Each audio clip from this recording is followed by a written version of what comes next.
Bismillahirrahmanirrahim. Assalamualaikum warahmatullahi wabarakatuh. Waalaikumsalam wabarakatuh. Para pemirsa Hikmah Fajar, hamba Allah yang terhormat, kita bersyukur kepada Allah Subhanahu wa taala pada pagi hari ini dapat berjumpa kembali dalam forum Hikmah Fajar. Dan tentu saja tidak lupa kita sampaikan salawat dan salam kepada junjungan kita Nabi besar Muhammad sallallahu alaihi wasallam. Pada pagi hari ini para pemirsa, kita akan mendapatkan materi yang akan disampaikan oleh Bapak Dr. Insinyur Muhammad Imaduddin Abdul Rahim dan terkenal dengan panggilan Bang Imad.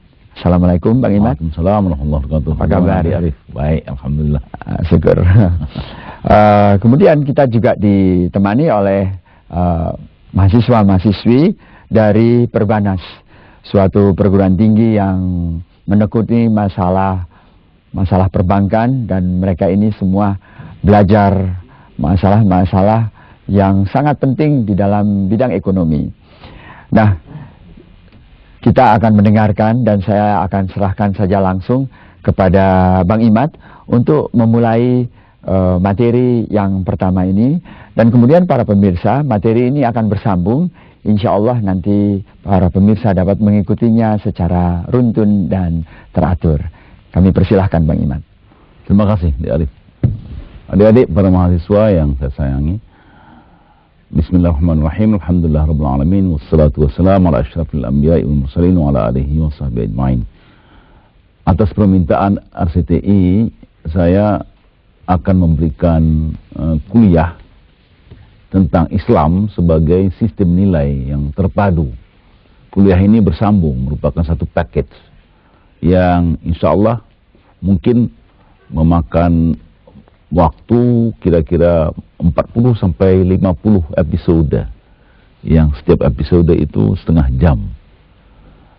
Ini adalah bahan-bahan yang pernah saya berikan dalam kuliah-kuliah di perguruan tinggi di Bandung terutama, itu kira-kira 15 tahun yang lalu, ketika saya dipercayakan untuk memberikan kuliah agama pertama sekali di ITB dan kemudian di Unpad. Jadi saya mohon kepada saudara-saudara sekalian dapat mengikutinya secara beruntun, karena dia merupakan satu package yang integrated, satu package yang terpadu.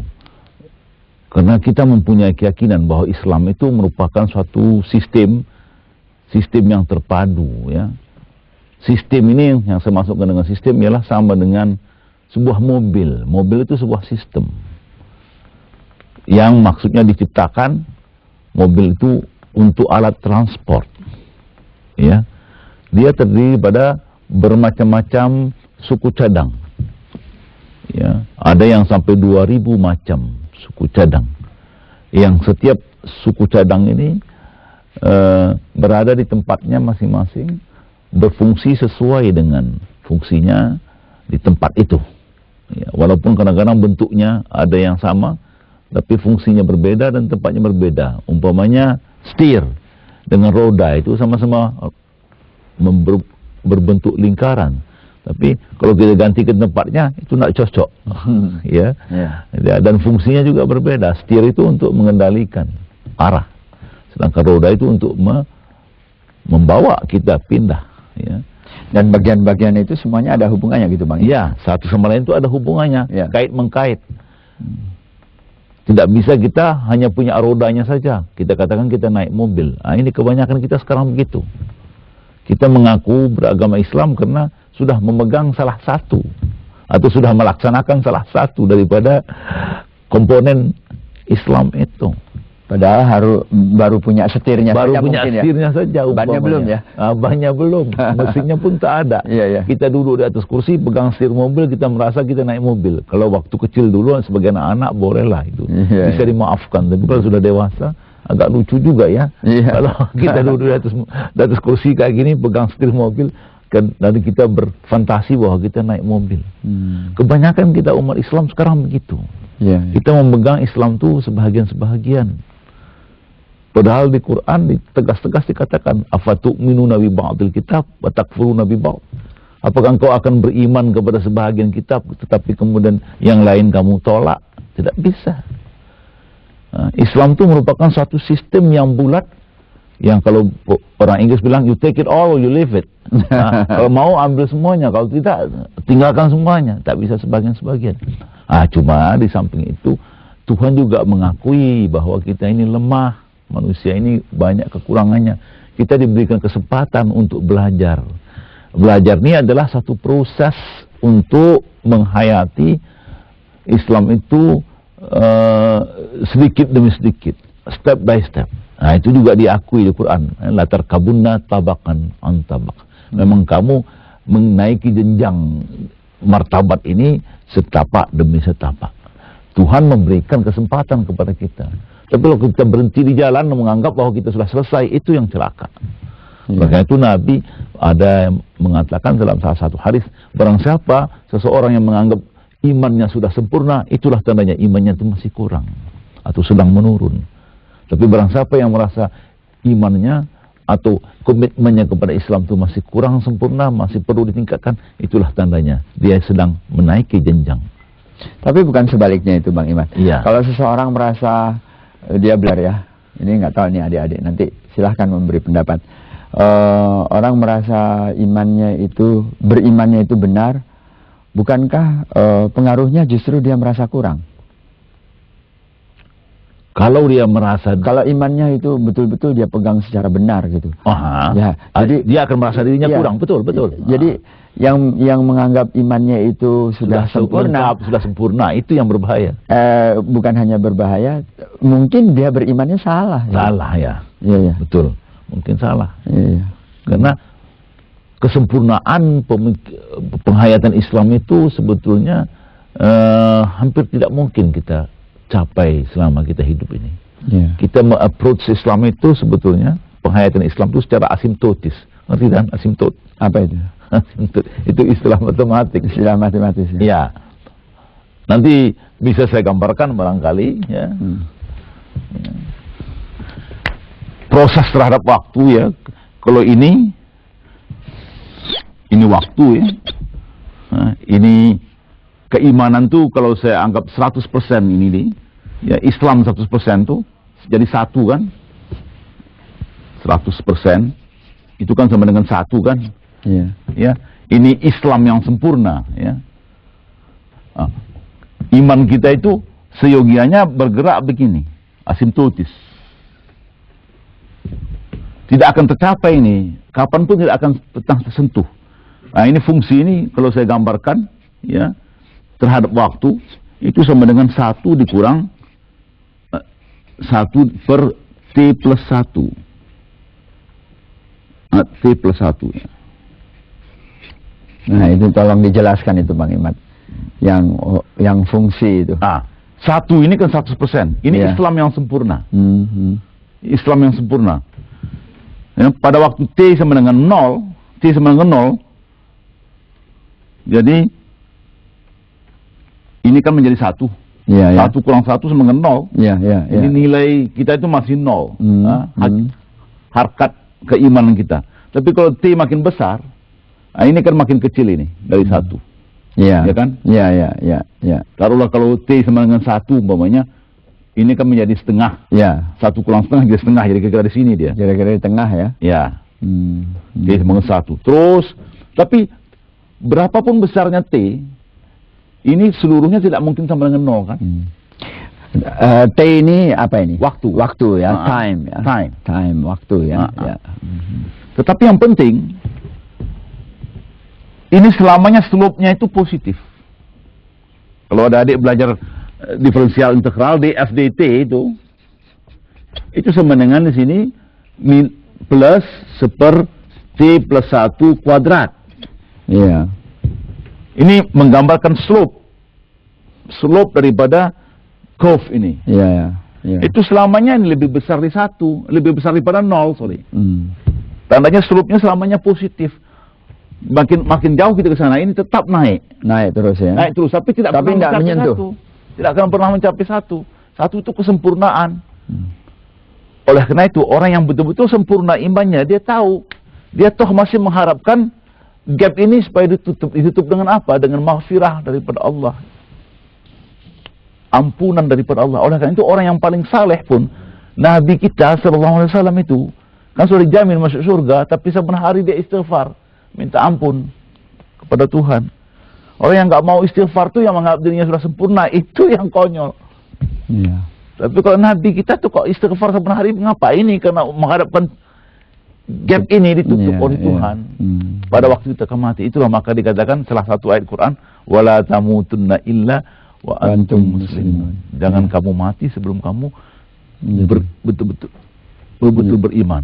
Oh, muslimun, Islam dalam sesungguhnya. Wala tamutunna illa wa antum muslimun. Jangan kamu mati sebelum kamu betul-betul Islam. Ya. Nah, jadi ya maaf. Saya ini ada kalau mau bertanya langsung loh. Langsung silakan. Ya, langsung. Saya ingin menanyakan ya bukan hanya rumus ini saja gitu. Untuk naik itu supaya iman itu, supaya Islam ya. Islamnya itu bisa naik itu komponen-komponen apa saja. Tadi kan kita bicara soal bagian-bagiannya gitu. Ya, ini yang akan kita kupas. Yang membutuhkan paling sedikit 40 kuliah ini. Nah. Seluruhnya itu akan kita kupas satu persatu insyaallah. Asalkan adik-adik dan saudara permisa sudi mengikuti kuliah ini seterusnya. Insyaallah. Insyaallah. Ya, jadi mungkin akan disiarkan setiap minggu pada hari-hari tertentu, cobalah ikuti. Mungkin 40 sampai 50 kali hikmah fajar baru selesai. Tapi inilah konsep Islam itu, bahwa kita harus sebagaimana yang dikatakan Nabi, wa man kana yaumuhu khairan min amsihi fahuwa rabihun. Barang siapa yang hari ininya lebih baik dari hari kemarinnya, itulah orang yang sukses. Wa man kana yaumuhu mithlu amsihi fahuwa maghbun. Barang siapa yang hari ininya sama dengan kemarin, artinya tidak ada perubahan, itu tandanya dia itu seorang gagal. Wa man kana yaumuhu syarran min amsihi fahuwa mal'un. Na'udzubillah. Ini yang paling keras. Barang siapa yang hari ininya lebih jelek dari kemarin, jadi ininya itu negatif. Iya. Ya. Slope-nya itu negatif, itulah orang yang kena laknat. Na'udzubillah. Jadi kita kalau memang betul-betul mau menjadi seorang muslim yang baik, kita harus hari ini lebih baik dari kemarin dan besok lebih baik dari hari ini. Inilah DFDT-nya harus lebih besar dan nol. Kalau secara matematis itu. Iya. Paham? Inilah yang akan kita tempuh dengan pelajari ini. Supaya kita step by step, bahagian demi bahagian, komponen-komponen Islam itu kita coba fahami, kemudian kita latihkan dalam diri kita, kita coba hayati, baru kita bisa meningkat. Walaupun dengan demikian sudah selesai nanti kuliah ini, kita toh masih mengharapkan kepada Tuhan supaya kita diberikan ampunan pada waktu mati. Karena kita tahu ini tidak mungkin kita capai kecuali kita akan mendekati Tuhan nanti, maghfirah daripada Allah. Oleh karena itu pun Tuhan berjanji kepada orang yang beriman dan beramal saleh, wa'adallahu alladhina amanu wa 'amilus salihati minhum maghfiratan wa ajran 'azima. Dan Allah berjanji kepada mereka yang beriman dan beramal saleh. Apa janji Tuhan? Orang yang beramal saleh bukan surga, maghfirah, ampunan.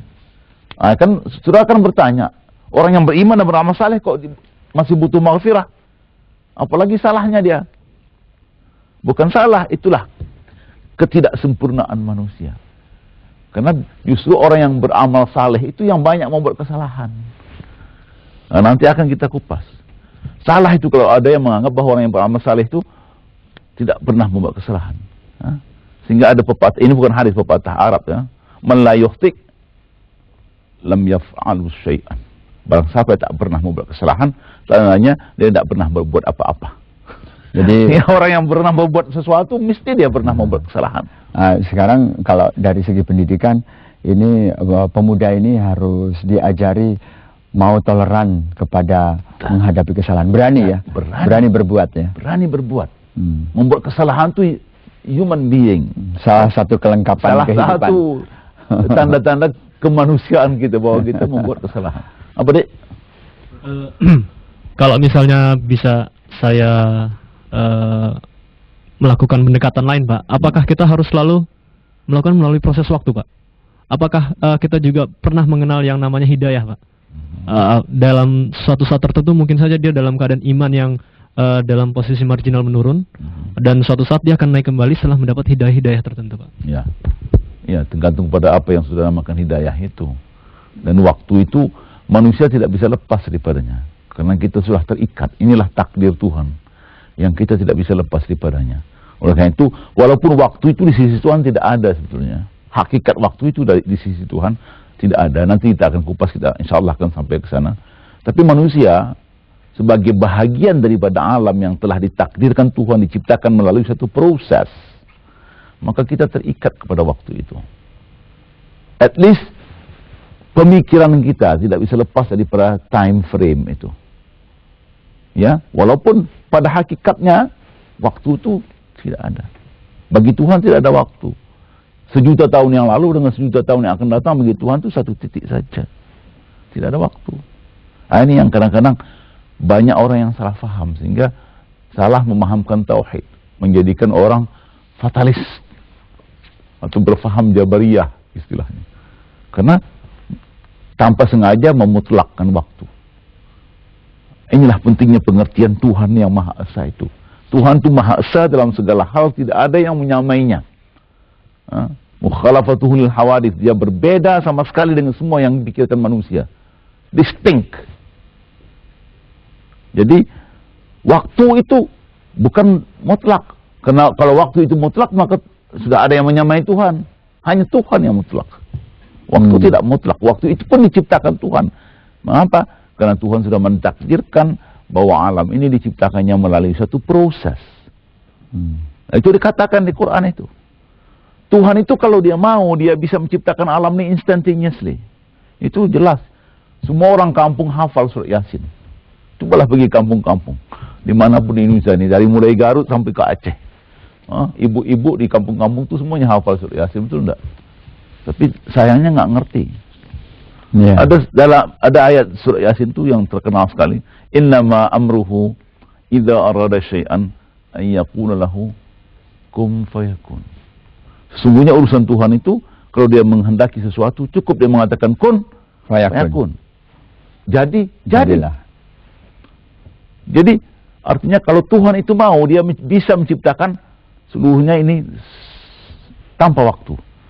Tapi kan nggak lucu, Pak Arif tiba-tiba sudah jadi gini. Ya, coba bayangkan berapa besar maknya itu, ibunya.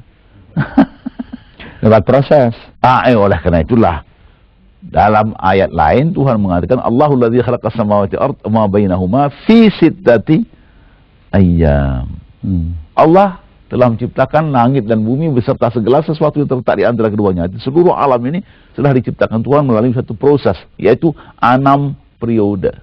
Nah, sekarang orang sudah menghitung. Coba sudah baca bukunya Pak Baikuni yang diterbitkan oleh UII Jogja itu, Al-Quran dan Ibtek.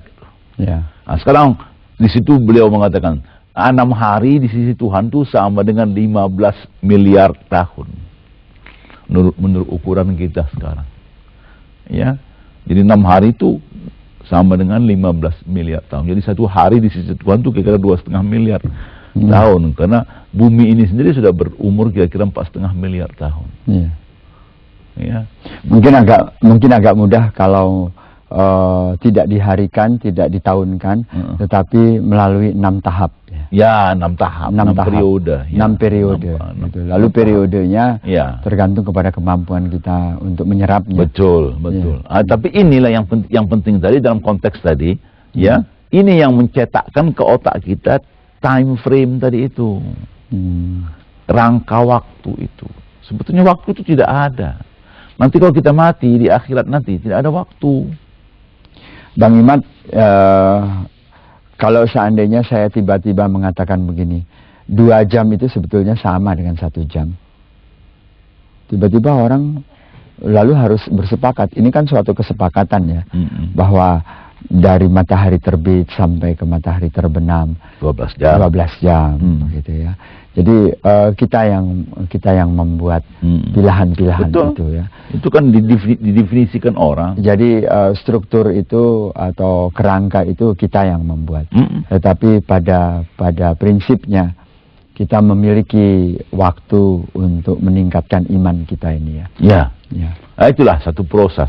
Proses inilah yang menyebabkan manusia tadi latar kabun tabakan antabak tadi itu menaiki jenjang hidup ini setapak demi setapak, step by step itu. Ya. Kesadaran akan itu yang perlu. Ya. Nah, Bang Imad, untuk episode ini bagian mana yang kita akan kupas kira-kira Ya. di awal mulanya? Kita mulailah dahulu dengan apa itu Islam. Oke. Ya. Ya. Ini kan sebagai permulaan saja menunjukkan bahwa kita perlu belajar dan belajar tentang Islam ini harus lengkap gitu, baru bisa kita memahami dengan tepat nanti. Ya, mudah-mudahan adik-adik dan pemirsa bisa sabar mengikuti episode ini dan episode mungkin 40 sampai 50 kali baru bisa melihat ya Islam itu sebagai satu sistem yang kita tidak bisa ambil sebagian-sebagian. Sama dengan kalau sudah beli mobil bannya saja, saudara tidak akan naik mobil, masih berkeringat mengelilingkan ban itu. Baru enak naik mobil itu kalau seluruhnya ada lengkap, seluruh spare partnya semuanya fungsional dan saudara bisa duduk di dalamnya nikmat. Ya. Mana saudara pergi? Ya, jangan. Jadi kita pelajari satu persatu. Pertama sekali, Islam itu sendiri artinya apa sebetulnya? Coba adik-adik, siapa yang bisa mengatakan apa itu Islam? Ada yang sudah pernah tahu? Kan sudah sejak kecil Islam kan? Siapa yang bisa menjawab apa itu Islam? Islam secara harfiah mungkin bisa dikatakan sebagai selamat, Pak. Selamat. Ada juga yang mengartikan damai. Ya, mengapa? Damai. Apa yang dikatakan Quran tentang Islam sebetulnya? Itu yang barangkali. Coba lihat. Buka Ali Imran 83 yang coba saya tuliskan karena ini penting sekali.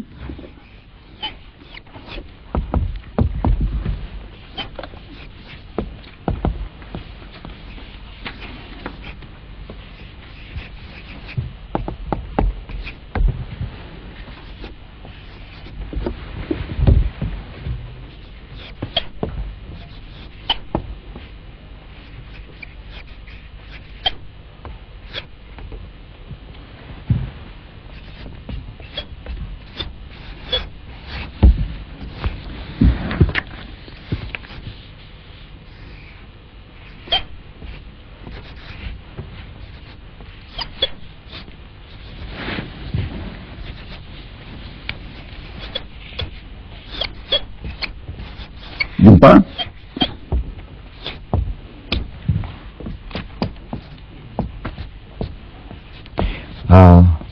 Mungkin Bang Imad langsung saja, Ya. karena waktunya mendesak. Ya. Ya. Afaghaira dinillah yabuna walahu aslama. Ini yang saya ingin tekankan. Perkataan aslama itu tak berapa banyak di Quran itu. Ya. Selain agama Allahkah yang mereka cari? Ya. Padahal kepadanya, yaitu kepada Allah, telah Islam. Mamfis samawati wal ardi. Segala sesuatu yang ada di langit dan di bumi. Terpaksa, senang atau terpaksa. Dengan taat maupun terpaksa. Willingly or unwillingly. Dan kepadanya, kepada Tuhan semuanya akan dikembalikan. Yang minta saya perhatian saudara itu ini. Padahal kepada Allah telah Islam segala sesuatu yang ada di langit dan bumi. Jadi ini juga Islam. Spidol ini Islam. Contohnya bagaimana? Kalau saya lepaskan ini bagaimana dia? Jatuh. Mengapa dia jatuh? Gravitasi, ya itulah. Saudara diajar oleh guru yang ngerti Quran. Kalau dulu saya mengajar di SMA, mengajar mekanika, mengapa dia jatuh? Karena dia Islam. Allah menentukan demikian. Iya, Islam itu artinya tunduk dan patuh kepada hukum Allah. Yang kalian namakan hukum Newton itu. Ya, hukum Newton itu yang menerangkan, Newton kan berbaring di bawah pohon apel pada sore, ketiduran dan sedang tidur ketimpa buah apel, dia kan perutnya terbangun dia. Kenapa dia? Dia pikir kenapa apel ini jatuh ke bawah. Sampai keluar hukum Newton yang sudah hafal-hafal tuh, F sama dengan M1, M2 dibagi R kuadrat. Ini hukum Newton. Ya. Emangnya sebelum Newton lahir apel tuh nggak jatuh ke bawah. Jadi maksud saya, walaupun dikatakan hukum Newton, bukan Newton yang buat hukum itu. Yang membuat hukum itu Allah. Sebelum Nabi Muhammad lahir, sebelum Nabi Isa lahir, nenek moyang kita di Indonesia ini kalau nunggu makan durian kan jatuh ke bawah, durian nggak ada yang naik ke atas kan. Jadi alam ini, Islam kepada Allah, jadi artinya tunduk dan patuh kepada kehendak Tuhan. Jadi itu arti Islam yang sesungguhnya, ya. Tunduk dan patuh. Itu mutlak. mutlak. Mutlak sekali. Tak bisa diganggu. Tidak bisa digugat. Itu tawaan wa karhan ini, taat maupun terpaksa. Dan itu sifat daripada seluruh alam nih, atribut atau sifat dari seluruh alam ini. Itulah yang Islamik. Ya, jadi perfect Islamic behavior adalah tabiat alam ini. Nah, sudah habis waktu, nanti kita sambung lagi ya, dalam episode yang akan datang. Para pemirsa Hikmah Fajar, hamba Allah, kita baru saja menyentuh apa arti Islam. Dan pada surat Ali Imran 83, tunduk dan patuh kepada kehendak dan hukum Allah Subhanahu wa taala. Kita akan teruskan dengan greget ingin tahu lebih dalam terhadap Ali Imran 83. Kita akan lanjutkan pembicaraan kita dan kaji kita terhadap Islam. Mudah-mudahan kurva kita naik terus ke atas, dan jangan lupa memohon ampun kepada Allah supaya kita dekat kepada Allah Subhanahu wa taala. Terima kasih Bang Imad, saya tidak mencoba untuk menyimpulkan, tetapi semuanya tadi sangat jelas sekali. Assalamualaikum warahmatullahi wabarakatuh. Waalaikumsalam warahmatullahi wabarakatuh.